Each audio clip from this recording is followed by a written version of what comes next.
Beatrice Coherlock, and thanks to Mr McCarthy and his colleagues for being with us today. And again, quite a number of the questions I want to ask have been answered. So I'm going to keep it brief, and forgive me if I'll be as brief as everybody else, even briefer. This basically, to me, is about balanced regional development and our environment, and that's why I welcome the interaction here today. And you know, in relation to balanced regional development, it might be all about getting big factories into areas, but it might be about a lot of these smaller projects, green projects, where communities become involved in.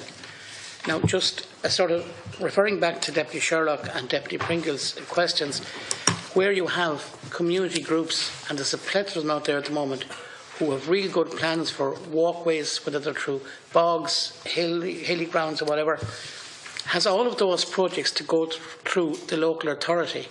Or are those community groups, which are PPNs, fully operational, can they directly come to you? Can they develop their project through you? Or must it all go through the local authority system? Because I feel that some groups, I'm talking specifically about my part of the country, might fall through the system, and a lot of good proposed work that is in the pipeline could be lost. Secondly, I myself am my party spokesperson on OPW and flood relief. I noticed in your address, and I wasn't here for it all, you state that the action plan is also clear on the importance of climate adoption measures such as the flood relief programme to be delivered by the OPW, and I know we'll be speaking to the OPW in a few moments. Are you satisfied that that is moving quickly enough and in a sufficient manner? Because, as you rightly say, that is a huge issue now in many parts of the country. And I've seen the devastation myself.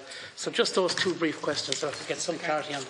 Yeah, just I suppose in respect of the opportunities for community organisations to access funding outside of the local authority structure.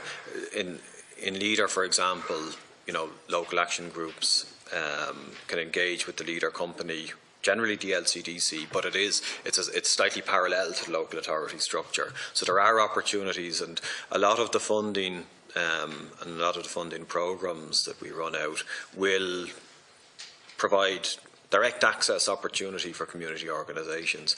The RRDF itself, it doesn't require a local authority lead sponsorship, but it does require that the lead applicant would be a public body, and there are lots of governance and accountability reasons for that, but there are the opportunities there for community organisations and indeed for local development companies to become involved. On the flood relief programme, I suppose the reference in my opening statement is really to the actions set out in the action plan for rural development, and we're satisfied that the OPW are delivering on the specific actions set out in the action plan for rural development on that front, but I'm sure you'll get the opportunity to test them further on that this afternoon. Deputy Ryan.